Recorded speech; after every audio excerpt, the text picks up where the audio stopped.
ভিন্ন ভাষাভাষী মানুষের মধ্যে ঐক্যবন্ধনের বার্তা দিতে শিলিগুড়িতে ভিন্নধর্মী সাহিত্য উৎসব। কবিতা, সাহিত্য, সংস্কৃতি মানুষকে আরো কাছাকাছি নিয়ে আসে। সাহিত্য সংস্কৃতি গভীরতা মনকে উন্নত করে তোলে। অশান্তি এবং অন্যকে অত্যাচার করার অসুস্থতা দূর করতে সাহিত্য সংস্কৃতি বিরাট সেতুর কাজ করতে পারে।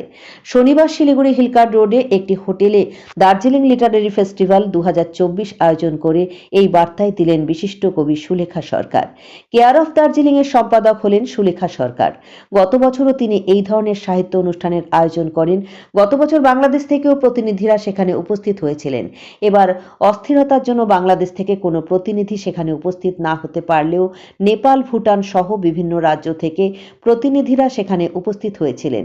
কিন্তু বাংলাদেশের প্রতিনিধি উপস্থিত হতে না পারা নিয়ে সুলেখা দেবী বলেন, তারা চান বাংলাদেশের অস্থির পরিস্থিতির নিরসন ঘটুক। উন্নত সাহিত্য সংস্কৃতির মনোভাব সেই পরিস্থিতি